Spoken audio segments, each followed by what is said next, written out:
ఒక పక్క వర్షం పడుతుంది. జొన్న రొట్టెలు అది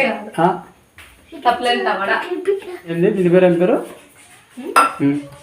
కొందరు తప్పిలంట అంటారు. కపిలుంటా తప్పిలంట కొన్ని చోట్ల ఒట్టి వడ అంటారు.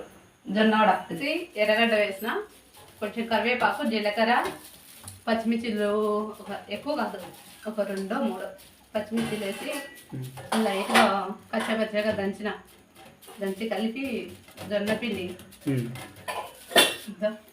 ఇట్లా వరకు సరిపోయిన గట్టిగా వేసుకుంటే బాగుంటాయి, కరకర వస్తాయి. సరిపోయి నూనె బాగా వేడెక్కింది.